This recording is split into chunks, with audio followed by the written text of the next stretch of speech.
మీ బంగారం తాకట్టులో ఉందా? నెల నెల వడ్డీ కట్టలేకపోతున్నారా? ఆచారి గోల్డ్ 9030022345.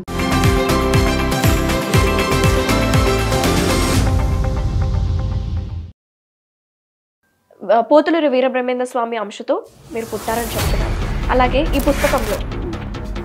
పుస్తకంలో మీ పేరు ఉంది, మీరే అంశగా పుట్టారు, మీ పేరు దీంట్లో ఉంది రామయోగి అని మేము ఎలా నమ్మచ్చు? ఎలా నమ్మాలంటే పేరు వ్రాసి ఉంది, డేటు రాసింది, డేట్లతో సహా చెప్తున్నాను మీకు వినండి. అప్పుడు ఏం జరుగుతుందని చెప్పారు అంటే మ్లేచ్ఛనాశనం, నానా భక్షక మ్లేచ్ఛ, వాళ్ళకు నీతి నియమం అనేది లేకుండా ఏదంటే అది ఇక వాళ్ళు ఏం చేసినా కానీ అది ధర్మమే అంటారు. ఎప్పుడు 25లో ఎక్కడి వరకు అంటే అంటే ప్రపంచ దేశాల్లో కానీ వాళ్ళంతా కూడా పోతారు. అగ్ని యొక్క ప్రళయం జరిగింది, ఆ యొక్క ఉత్పాతాలు జరుగుతున్నాయి. ఇదంతా ఏమిటికి అంటే పాపం ఎక్కడ ఉంటే అక్కడ వస్తుంది అని చెప్పి అందుకని సైన్స్ ఏమని చెప్తుంది, ఈ భూమి ఇంకా 200 సంవత్సరాల్లో మనం ఖాళీ చేయాలని చెప్పి మార్స్లో అక్కడ రీసెర్చ్ జరుగుతుంది, అలాగే మూన్ మీద కూడా రీసెర్చ్ జరుగుతుంది, చంద్రమండలం మీద కూడా. మనం ఇక్కడ నుంచి ఖాళీ చేసి అక్కడికి వెళ్ళిపోతాం, సైంటిస్ట్ పోదామని మనం ప్రయత్నం చేస్తున్నాం, సైంటిస్టులు ప్రయత్నం చేస్తున్నాం.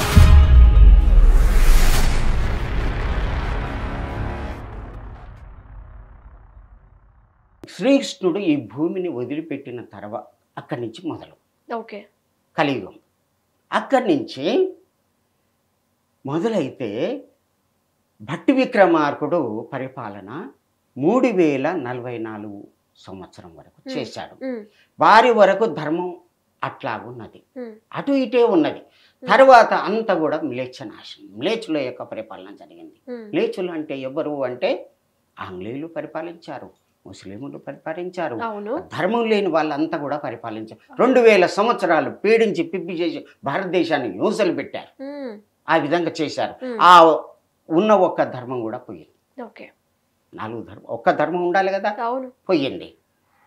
నలంద విశ్వవిద్యాలయం, నలంద 20,000 మంది విద్యార్థుల్ని హతమార్చారు, 2,000 మంది అధ్యాపకుల్ని చంపేశారు. 1755 కలియుగము ఆ ప్రాంతంలో జంజం వేసుకున్నటువంటి వాళ్ళని అందరినీ చంపేశారు. ఏదో దాచుకున్న వాళ్ళు మెల్లిగారు. అది ఆ జంజాలని యజ్ఞం చేశారు. శూద్రులే రాజులయ్యారు. అప్పుడు కలిగి యొక్క ప్రభావం ఆ విధంగా ఉన్నది. ఇప్పుడు భట్టి విక్రమార్కుని వరకే అంతంత ఉన్నది, తర్వాత అంతం మ్లేచ్చుల యొక్క పాలన. మ్లేచ్చులు అంటే ఎవరు, మన భారతదేశం ఏ విధంగా ఉంది, షష్ఠిర్ వదంతి షష్ఠి అనేటటువంటి మన భారతదేశము 60 అంటే ఆంగ్లేయులు వస్తారు, 60 అంటారు, ఆ పదాన్ని 60 అంటారు. అంటే ఆంగ్లేయులు వస్తారు. పానీయం వదంతి, పానీయం సంస్కృత పదం, వదంతి అంటారు, పానీ అంటే ముస్లిమ్స్ పాలన జరిగింది.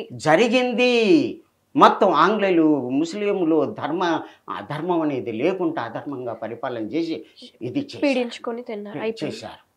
ఇప్పుడు 5000 తర్వాత నేను వస్తాను అని చెప్పారు. ఎవరు? వీరబ్రహ్మేంద్ర స్వామి. రాబోయేటటువంటి కాలం కల్కి భగవానుడు రావాలి. అయితే భాగవతములో ఒక శ్లోకం ఇచ్చాడు, యదా చంద్ర సూర్యచ్చ అనేటటువంటి శ్లోకంలో, భాగవతంలో 12వ స్కందము 2వ అధ్యాయము 24వ శ్లోకములో ఏమని ఇచ్చాడంటే, యదా చంద్ర సూర్యచ్చ, చంద్రుడు సూర్యుడు బృహస్పతి ఏకరాశిలో ప్రవేశించినప్పుడు, పుష్వే నక్షత్రములో ప్రథమ పాదములో ప్రవేశించినప్పుడు కృతయుగం వస్తుంది అన్నాడు. అది 1/8/1943లోనే వచ్చింది. 43లో వచ్చింది. అంటే దీని అర్థం ఏంది? కలియుగం పోయింది, కృతయుగం వచ్చిందని అర్థం కదా.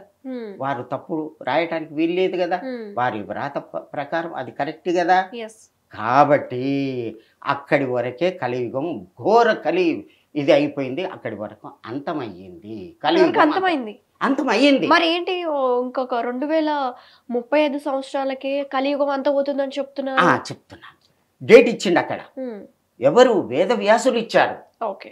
1/8/2043కు ఉమ్, ఆ డేటు ప్రకారంగా కలియుగం అంతమవుతుంది అన్నాడు. ఉమ్, అక్కడ 4,32,000 సంవత్సరాలు అన్నాడు. అవును. ఇక్కడ 5,000కే ఎండ్ ఇచ్చాడు. ఆ. అంటే అర్థమైంది అంటే ధర్మ అంతర్యుగం వచ్చింది, ఉమ్, ధర్మం నిలపటానికి ధర్మయుగం వస్తుంది అని చెప్పాడు.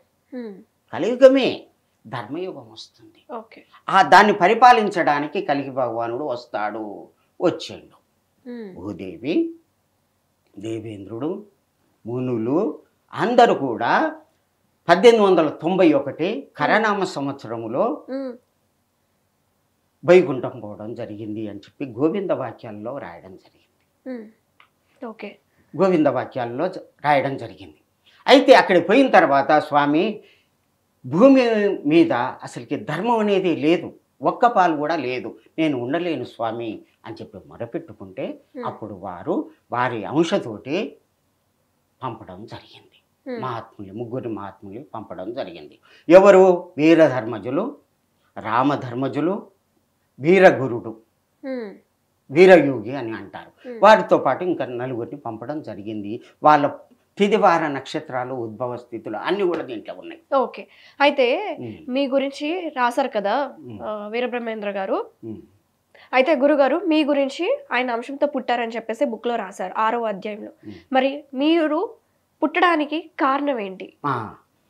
ముఖ్యంగా దీంట్లో 6వ అధ్యాయంలో ఏమని చెప్పారంటే సర్వశ్రుతి విరాజమాన, నా అన్ని వేదాలను లో ఉన్నటువంటి సారాన్ని తెలిసినటువంటి వారు ఈ అన్ని వేదాలకు 4 వేదాలకు కూడా ప్రణవేదానికి కూడా ఆధారమైనటువంటి పూర్తి కాలజ్ఞానమే ఇది. దీన్ని సాంద్ర సింధు వేదము అంటారు. దీన్ని ఆ 4 వేదాలు చదవచ్చు, కానీ దీన్ని చదివితే అర్థం కాదు. ఇది పాపపు కంట పడగుండుగాక, నా అంశతో పుట్టినటువంటి నా కుమారుడే దీన్ని చెప్పగలుగుతాడు, చదవగలుగుతాడు, వ్రాయగలుగుతాడు. ఆ జనులకు అందరికి కూడా రాబోయేటటువంటి కాలగతుడు చెప్తాడు. అతనే మునుగోటి అగ్రహారంలో రామనగరమందు ఊకొండి రాయంలో రామయోగి అయ్యవారు పుట్టి పెరుగుతున్నారు అని వ్యక్తం చేశారు. ఇది నేను యథాతథంగా ఎవ్వరు చేయబెట్టనటువంటి విషయాలన్నీ కూడా నేను చెప్తున్నాను. 30 సంవత్సరాల నుంచా? 86లో నా చేతికి వచ్చింది. ఎవరు నాకు ఇవ్వలేదు, నాకు భగవంతుడే పంపించాడు. ఎలా వచ్చింది? అది వింతగా పోస్ట్లో వచ్చింది. మీ ఇంటికి? మా ఇంటికి వచ్చింది అన్నమాట. ఓకే. అయితే వచ్చిన తర్వాత స్వామి అడ్రస్ ఏం లేదా? ఉన్నది. అయితే స్వామి నా గురించి ఏమున్నది స్వామి అని చెప్పి ఇట్లా కన్ను మూసుకొని తీసి ఇట్లా ఏలు పెట్టాను. కన్ను మూసుకున్నాను, తీశాను. నిన్ను చూడు, నీ ముఖం చూడు, నువ్వు అడిగేది చూడు, నువ్వు ఏమడిగి అడుగుతున్నావని ఈ మాటలు ఉన్నాయి. అంటే ఏమనుకోవాలి? నీవు సర్వజ్ఞుడవు, నేను అనంతుడను. సర్వజ్ఞుడు అంటే మామూలు విషయం కాదు, అది అన్నీ తెలిసినటువంటి వాళ్ళని సర్వజ్ఞుడు అంటావు. నేను అనంతుడను, ఈ విధంగా రాయాలి. నువ్వు ధర్మాత్ముడు, నేను ఈ విధంగా అనంతుడిని నేను అని చెప్పి వ్రాసి ఉంది. మనిద్దరము కూడా భగవంతుడు చెప్తున్నాడు, ఈ కాలజ్ఞానం ప్రతి ఊరికి తీసుకొని పోయి కాలజ్ఞాన ప్రతిని పూజించి ఊర కూడా ప్రచారం చేస్తూ భక్తులకు జ్ఞానం కలిగించండి. ఇప్పటి వరకు మీరు ఎన్ని ఊర్లు తిరిగారు? ఎంతో, కర్ణాటక, ఆంధ్ర ఇవన్నీ కూడా 30 ఏళ్ళ సంది ప్రచారం చేస్తున్నాను, కాలజ్ఞానం ప్రచారం చేస్తున్నాను. ఓకే. ఓకే. అయితే గురుగారు, మనం చూసుకుంటే మన ప్రకృతిలో ఈ భూకంపాలు, సునామీలు, అలాగే ఆడపిల్లల మీద అత్యాచారాలు ఇవన్నీ ఎక్కువైపోతున్నాయి. మరి దీనికి బ్రహ్మంగారు ఏం చెప్పారు? ఇది మనం అరికట్టలేము. ఇది భగవంతుని ఇష్ట ప్రకారంగా జరుగుతుంది. ఎందుకు అంటే మనకు కలియుగం అంతపోయింది కదా, ఆ కలి యొక్క ప్రభావం ఏమున్నదంటే బంగారం మీద అతని యొక్క ఇది ఉంటుంది. బంగారం ఎవరు వేసుకుంటే వాళ్ళ మీద మైండ్ని ఇది చేస్తాడు, డైవర్ట్ చేస్తాడు అన్నమాట. అంటే ఏ విధంగా గురుగారు? ఇప్పుడు అతను ప్రవేశించేటటువంటి ఉండేటటువంటి స్థానాలు అదన్నమాట. బంగారము, జూదము, తాగడము, వ్యభిచారము, ఇవన్నీ కూడా 6 ఉన్నాయి. ఈ 6 క్రియలు అతను ఉండి దాంట్లో ఆ పనులు చేయిస్తూ ఉంటాడు అన్నమాట. అది కలి యొక్క ప్రభావం వల్ల ఆ విధంగా అతను మానవుల్ని పీడిస్తూ ఉంటాడు. అది దూరం కావాలంటే యజ్ఞం చేయాలి, యోగం చేయాలి, ధ్యానం చేయాలి. ధ్యానం చేసినటువంటి వాళ్ళ తెరువు రాడు. ఓకే, అయితే స్వామి చూడండి, ఇది 2025. ఈ సంవత్సరం ఎలా ఉండబోతుంది? మనం ఆల్రెడీ ఏప్రిల్ సగం దాకా వచ్చేసాము. ఇప్పుడు రాబోయే మే నుంచి డిసెంబర్ వరకు ఎలా ఉండబోతుంది? అయితే కలియుగము 5000 వరకు లెక్క ఇచ్చాడు. అవును. తర్వాత కలియుగ భగవాన్ యొక్క ఉద్భవము ఈ విధంగాని చెప్పుకోవడం జరిగింది. వారు 26/7/1934లో జన్మించడం జరిగింది. వారే వీరధర్మజులు, వారే కలికి అవతారం, వారే యానగుందిలో ఉన్నారన్నమాట. వారు ఎప్పుడు జన్మసేవ్యం భక్తిప్రదం ప్రదోష తీర్థం ప్రయాగమాదము ఆనగుంది. ఆ ఆనగుంది ఎటువంటిది అంటే జన్మను తరింపజేసేటటువంటిది, భక్తిప్రదమైనటువంటిది, ముక్తినిచ్చేటటువంటిది. అటువంటి యానగుందిలో వీరధర్మజులు అనేది ఉంటారు. ఓకే, వారి యొక్క ఆశ్రమం పేరు సూర్యనంది అని వ్రాశారు. వారే కలికి అవతారము అని వ్రాశారు. సూర్యనంది మనకు ఇక్కడ కొడంగల్ తర్వాత యానగుంది వస్తుంది. కర్ణాటక తెలంగాణ బార్డర్లో ఉంటుంది. అక్కడ వారు అన్నం లేదు, నీరు లేదు, నిద్ర లేదు, ఎప్పుడు ధ్యానం చేస్తుంటారు. ఎక్కడంటే అక్కడ ప్రకాశం అవుతారు. అటువంటి శక్తితోటి వస్తారు. వీరబ్రహ్మేంద్ర స్వామి వ్రాసినటువంటి వ్రాతలు అన్నీ కూడా అమ్మగారి గురించే వ్రాశాడు. వీరబ్రహ్మేంద్ర స్వామి ఎటువంటి వారు? చనిపోయినటువంటి వాళ్ళని బ్రతికించాడు. కొలేరి రా అంటే గ్రామదేవత వచ్చి నిప్పు పట్టుకొని వచ్చింది. వారి యొక్క మహిమ చేత అందరిని కూడా కుల మత భేదాలు లేకుండా చాపకూడు పెట్టి అందరికి భోజనం చేశాడు. అందరూ భగవంతుని రూపం అని అన్నారు. కులమత భేదాలు లేదే అన్నాడు. కక్కడ ఏం చేశాడంటే, నీ యొక్క శరీరంలో ఈ విధంగా ఉంటాయి, చక్రాలలో దేవతలు ఉంటారు అంటే చూస్తా అని చెప్పి కత్తితో నడతాడు. అయ్యో ఏడుస్తూ ఉంటే అప్పుడు ఆ అమ్మని బతికిస్తాడు. ఎంత శక్తి ఉంటే బతికియాలి. మనం పిలిస్తే వస్తుందా గ్రామదేవత? పోలేరమ్మ రాదు కదా. మరి వారు పిలిస్తే వచ్చింది, నిప్పు పట్టుకొని తీసుకొని వచ్చింది. అట్లాగే సిద్ధ ఆ కుక్కను తిను అంటే ఆయన బ్రహ్మంగారి అంతటి గురువు లేడు, సిద్ధయ్య వంటి శిష్యుడు లేడు. స్వామి గురుదేవా అని చెప్పిండు. ఆడ కూర్చున్నాడు. కూర్చోగానే ఆ కుక్క కాస్త మాయమైపోయింది. పండ్లు పలహారాలు. ఇటువంటి మహిమలు చూపినటువంటి మహాత్ముడు వ్రాసినటువంటిది ఈ కాలజ్ఞానం తప్పు కాదు. మరి ఇప్పుడు వారి అంశతోటే వారే నేను, నేనే తాను అని చెప్పారు బ్రహ్మంగారు. ఎవరు? మా వీరధర్మజులు, యానగుందిలో ఉన్నటువంటి వీరధర్మజులే నేను, నేనే తాను అని చెప్పారు. ఓకే గురుగారు. అయితే వారు ఏం చేస్తారు? వారి యొక్క మహిమలు ఏంటివి? ఆకాశంలో తిరగడం, ఎక్కడంటే అక్కడ మాయమైపోయి తిరగడం. అన్నం లేదు, నీరు లేదు, నిద్ర లేదు. అటువంటి స్వరూపం మాణికేశ్వరి మాత. వారిని వీరధర్మజులు అంటారు. ఓకే, వారి యొక్క సేవకుని నేను. నా పేరే రామధర్మజులు, రామయోగి. ఆ బ్రహ్మంగారు రాసిన వ్రాతలకు సత్యరూపం నేనే. ఇది వ్యక్తం చేయటానికి, భూమి మీద వ్యక్తం చేయటానికి నా జన్మను ఆ భగవంతుడు ఇచ్చాడు. మీ ముందుకు వచ్చాను. ఈ కాలజ్ఞానములో ఈ విధంగా ఉంటుంది అని చెప్పడానికి ఆ భగవంతుడే సాక్షాత్. స్వామి, అయితే నేను అన్నట్టు ఎన్నో దారుణాలు జరుగుతున్నాయి మన ప్రపంచంలో. అలాగే చెట్లను కొట్టేయడం కావచ్చు, పెద్ద పెద్ద బిల్డింగ్లు కట్టేయడం కావచ్చు. టెక్నాలజీ పెరుగుతుంది, ఏఐ టెక్నాలజీలో మనం బతుకుతున్నాం. రాబోయే టెక్నాలజీ ఎలా ఉండబోతుంది? మనుషుల్ని ఏ విధంగా మార్చేస్తుంది? చూడండి, ముఖ్యంగా 43 వరకు కలియుగం అంతమని చెప్పుకున్నాం కదా. అది కొద్దిగా ముందుకు తీసుకుందాం, అది అర్థం చేయడానికి, ప్రజలకు అర్థం చేయడానికి. అయితే కలియుగ అంతంలో తీవ్రమైనటువంటి ప్రజల నష్టం అవుతుంది అని బ్రహ్మంగారు రాశారు. నష్టం అదే అంటే మొదటి ప్రపంచ యుద్ధం అయింది.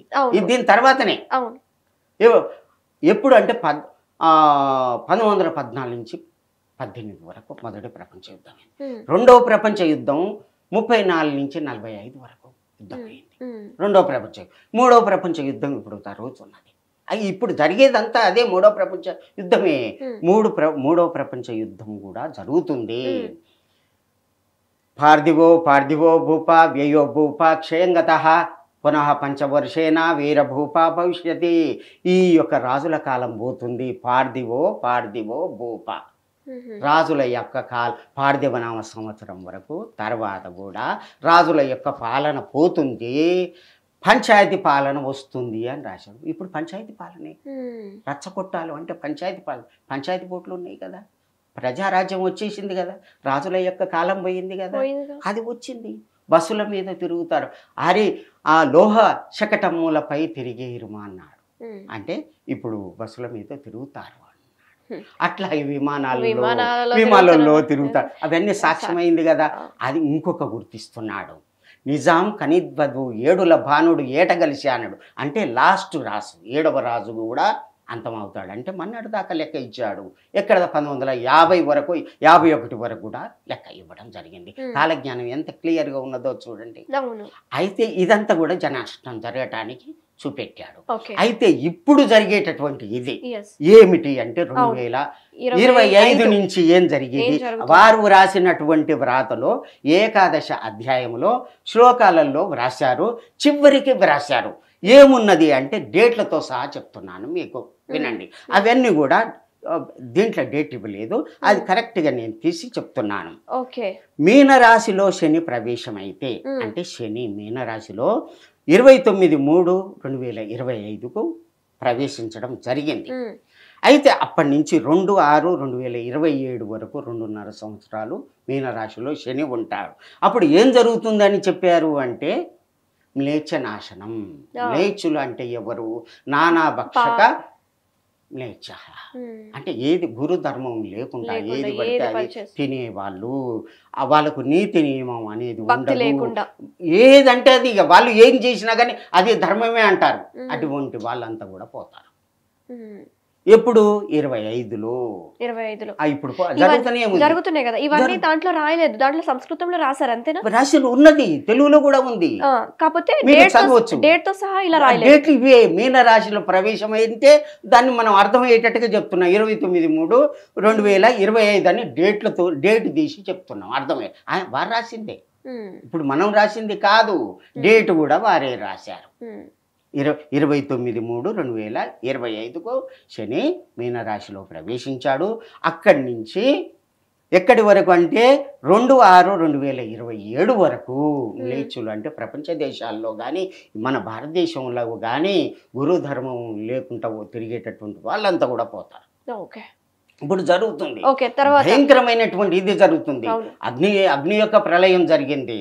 ఆ యొక్క ఉత్పాతాలు జరుగుతున్నాయి, భూకంపాలు ఇదంతా ఏమిటికి అంటే పాపం ఎక్కడ ఉంటే భూకంపం అక్కడ వస్తుంది అని చెప్పి బ్రహ్మంగా రాశారు. పాపం ఎక్కువగా ఎక్కడ ఉంటే, గోహత్యలు ఎక్కువగా ఎక్కడ చేస్తారో అక్కడ భూకంపాలు వస్తవి. మనం సైన్స్ ప్రకారంగా ఈ ప్లేట్ ఈ విధంగా ఇట్లా అయినా అది కరెక్టే. అందుకని సైన్స్ ఏమని చెప్తుంది, ఈ భూమి ఇంకా 200 సంవత్సరాల్లో మనం ఖాళీ చేయాలని చెప్పి స్కైలో ఒకటి ఏర్పాటు చేశారు. మార్స్ లో అక్కడ రీసెర్చ్ జరుగుతుంది, అలాగే మూన్ మీద కూడా రీసెర్చ్ జరుగుతుంది, చంద్రమండలం మీద కూడా జరుగుతుంది. మనం ఇక్కడ నుంచి ఖాళీ చేసి అక్కడికి వెళ్ళిపోతాం పోదామని మనం ప్రయత్నం చేస్తున్నాం, సైంటిస్టులు ప్రయత్నం చేస్తున్నాం. కానీ బ్రహ్మంగారు ఏం చెప్తున్నాడు, అక్కడ లేదు, నేను వచ్చాను ఈ భూమి మీదికి భక్తులను రక్షించడానికి. నేనెందుకు మరి? భగవంతుడు ఎందుకు? భక్తుల్ని రక్షించడానికే కదా, ఎక్కడికో పోవడానికి కాదు కదా. నా భక్తుల్ని రక్షించడానికే ఇక్కడికి వస్తాను అన్నాడు, వచ్చిండు. ఓకే. అయితే స్వామి, ఇప్పుడు మన భారతదేశం ప్రపంచవ్యాప్తంగా భారతదేశం అంటే గొప్ప దేశంగా మనం పరిగణించవచ్చు గురుగారు. అయితే ప్రపంచవ్యాప్తంగా ఎన్నో దేశాలు ఉన్నాయి. అయితే ఏ దేశము అగ్రస్థానంలో ఉండబోతుంది?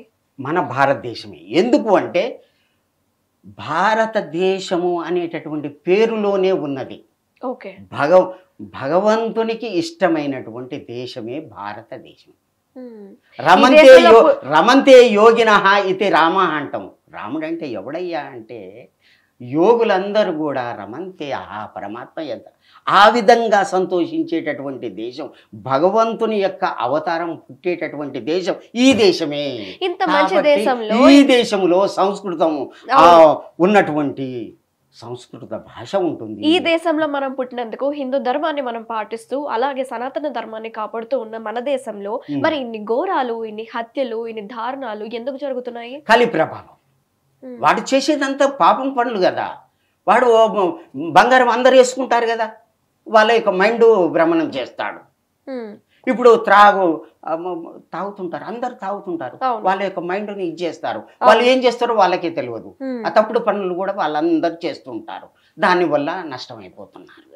పేకాట ఆడతారు, నష్టమైపోతున్నారు. అమ్మాయిలు ఈ విధంగా జరుగుతుంది, నష్టమైపోతున్నారు. ఇది కలి ఉండి వాళ్ళతోటి చేయిస్తుండు. వాడిని చంపటానికే వచ్చిండు కల్కి భగవాన్. ఓకే, ఇప్పుడు 2026 సంవత్సరం తర్వాత మన పరిస్థితులు ఎలా ఉండబోతాయి? ఎలా ఉండదు అది సీరియల్ అయి చెప్తున్నాను. అప్పుడు మ్లేచ్ఛ నాశనం. మ్లేచ్ఛులు అంటే ఇదంతా ఇదే, పాపం చేసే వాళ్ళు వీళ్ళంతా పోతారు. ఎప్పుడు అంటే 2027 మధ్యలో ఈ విధంగా పోతారు. తర్వాత మేషరాశికి శని వస్తున్నాడు. ఎప్పుడు అంటే 3/6/2027 వస్తున్నాడు. వచ్చి 7/8/2029 వరకు ఉంటున్నాడు. మన భారతదేశంలో మంచిగా ఉంటుంది. ఎప్పుడు 3/6/2027.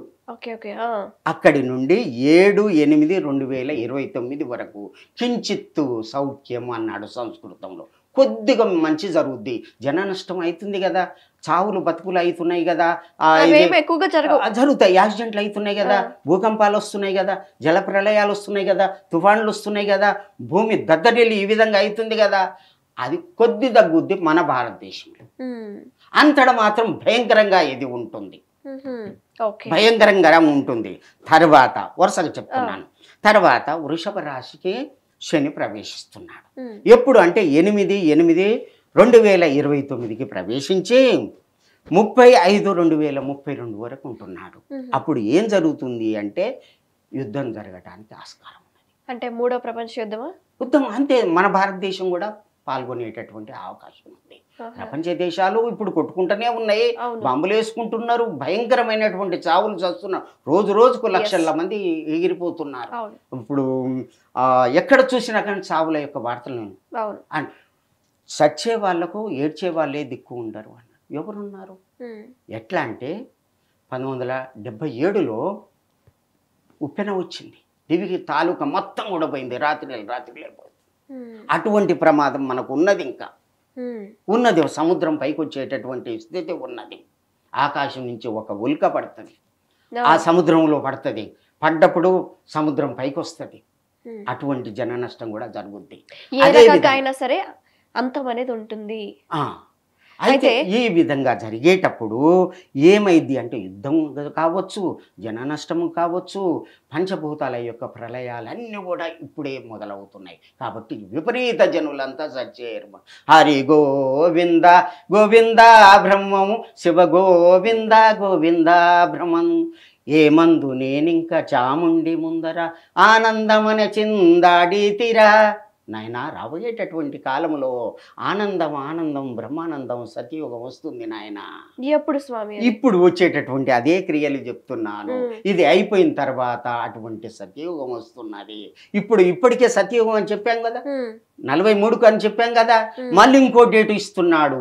ఎప్పుడు పుష్యమి నక్షత్రంలో ప్రథమ పాదంలో ఆ కర్కాటక రాశిలో చంద్రుడు సూర్యుడు బృహస్పతి కలిసినటువంటి సమయంలో ఆషాఢ మాసంలో వచ్చింది. అప్పుడు మళ్ళీ ఒకటి వస్తున్నది 12/8/2026లో వస్తున్నది. అంటే మళ్ళీ వస్తుంది గ్రహస్థితి. మనం చేసింది కాదు కదా. అంటే సత్యయుగం, ఈ కలియుగం పోయింది, సత్యయుగం వచ్చింది. అంటే ఆ టైంలో ఈ జన నష్టాలు జరుగుతాయి. దీన్నే ఖండ ప్రళయం అంటారు. ఈ ప్రళయంలో ఏమైనా జరగవచ్చు, ఏదైనా జరగవచ్చు. దాన్ని ఆపటానికి ఎవరు? శ్రీకృష్ణుడు ఆపలేదు. వాళ్ళ యొక్క సొంతం భార్యల యొక్క సంతానాన్ని కొడుకులు కొట్టుకొని చస్తుంటే ఆయనే ఆపలేదు. వాళ్ళ ప్రాప్తవ్యమర్థం లభతే మనుష్య దేవోపి లంఘయితం న సక్త తస్మన్న యోస్మి యదస్మదీయం నహి తత్పరేషం. కాబట్టి దాంట్లో ఎటువంటి సంశయం లేదు, భగవంతుడు ఆపడు. ఆ విధంగా జరిగి తీరుతుంది అని చెప్పి బ్రహ్మంగారు చెప్తున్నారు. చెప్పలేదంటనకపోయేరు నరులార గురుని చెరిమొక్కిత బ్రతకని ఇచ్చారు. నాయనలారా నేను చెప్పలేదని అనగండి అని బ్రహ్మంగారు చెప్తున్నాడు. గురువుని ప్రార్థన చెయ్యండి, అటువంటి వాళ్ళే బ్రతుకుతారు. రామ రామ అనని వారు రాలిపోదురు తెలుసుకోండి. అటువంటి వాళ్ళంతా కూడా పోతారు. గుప్పు గుప్పు అనేటటువంటి శబ్దాలు వస్తాయి, ఆకాశం నుంచి శబ్దాలు వస్తాయి, ఆకాశం ఎర్రనవుతుంది, 6 మతాలు ఒక్కటవుతాయి, ఏలును బ్రహ్మాండం అంతయు ఏకచక్రధాటిగా వీర భోగ వసంతరాయలు కలిగి భగవానుడు ఏలుకుంటాడు అని చెప్పడం జరిగింది. అది టైం వచ్చేసింది, అది జరుగుతుందన్నమాట. మిథున రాశికి భూభారం అంతా కూడా నాశనము. ఎప్పుడు అంటే 31/5/2032 నుంచి 11/7/2034 మధ్యన భూభారం అంటే ఇప్పుడు పాపాత్ములంతా కూడా పోతారు, అందరూ కూడా ధర్మాత్ములే మెరుగుతారు. ఎప్పుడు స్వామి అది? 31/5/2032 నుండి 11/7/2034 మధ్యన. వస్తారా? నేను చూడొచ్చా? చూడొచ్చు, మీరు పుస్తకం కూడా చూడొచ్చు. ఓకే ఓకే 8/8/2029 నుంచి 5/35/2032 వరకు. ఓకే, ఈ టైంలో అంత మంచిగా జరుగుతుందంటారు, అంతేనా? అక్కడ ఇచ్చాడు చెప్పాను, ఒకసారి చూడండి. భూభారం అంతా కూడా నాశనము. మిథున రాశికి శని ప్రవేశిస్తే 31/5/2032 నుండి 11/7/2034 మధ్యన మొత్తం పోతారు. దాని కిందది మొత్తం పోతారు. మొత్తం అంటే ఎవరు? అసలుకి ధర్మం తెలవనటువంటి వాళ్ళు, కుటిల మానవులంతా కూడా పోతారు. గురువు అంటే తెలియని వాళ్ళు, దైవం అంటే తెలియని వాళ్ళు అందరు కూడా పోతారు. ఎవరు మిలుగుతారు? భక్తులు ఒత్తి అయి నిలిచిన వాళ్ళే మిలుగుతారు. భక్తులు ఒత్తి అయి నిలిచిన వాళ్ళే మిలుగుతారు. పొట్టుపోయి గట్టి నిలుస్తుంది. ఇదంతా పాపాత్ములంతా కూడా పోతారు. పోయిన తర్వాత ధర్మకాలం వస్తుంది.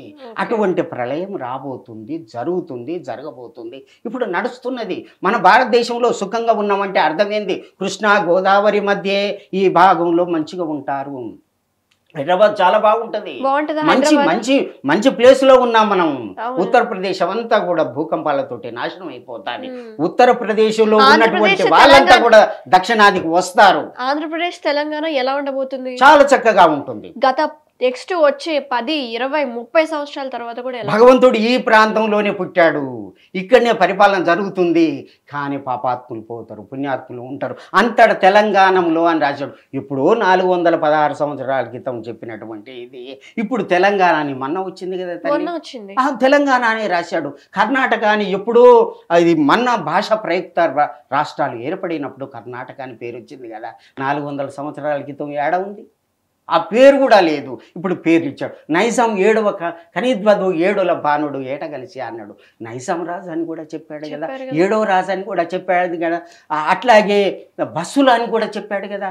అట్లాగే ప్రజారాజ్యం వస్తుందని చెప్పాడు కదా. పంచాయతీ కొట్టములలో కొట్లాడుకుంటారని చెప్పాడు కదా. ఇప్పుడు పంచాయతీ రాజ్యమే కదా. ఇదంతా పోతుంది. పోయిన తర్వాత భగవంతుని యొక్క పాలన వస్తుంది. ఇది అన్నమాట. ఈ పంచాయతీ రాజ్యం పోతుంది. ఇదంతా కూడా మంత్రులే పెద్దగా అవుతున్నారు. అప్పుడు అందరూ ప్రజలందరూ ధ్యానంలోనే ఉంటారా? యోగము ధ్యానం ఉంటారు. సత్యయోగం అంటేనే 4 పాదాల ధర్మం. 4 పాదాలు ధర్మం. ఆ ధర్మం అంటే ఏంది? మరి ఇంత టెక్నాలజీ పెరుగుతుంది కదా స్వామి, ఇదంతా పోతుంది. ఉండదా? ఇదంతా ఉండదు. గ్రహస్థితి మారిపోతుంది. అప్పుడు సూర్య చంద్రులకు కూడా అసలుకి రావుకేతుల యొక్క బాధ ఉండదట. అప్పుడు ఈ నెట్వర్క్ ఉండదు, ఏముండదు, ఏది ఉండదు. అంటే ఓన్లీ సత్యము ధర్మంగా ఉన్న మనుషులే ఉంటారా? సత్యము ధర్మం ఉన్నటువంటి మనుషులే ఈ కృతయుగానికి వడబోసి ఉంచడం జరుగుతుంది. దాని తర్వాత సత్యయుగమే అందరు కూడా ధర్మాత్ములే. యోగము ధ్యానము ఇది అంతే.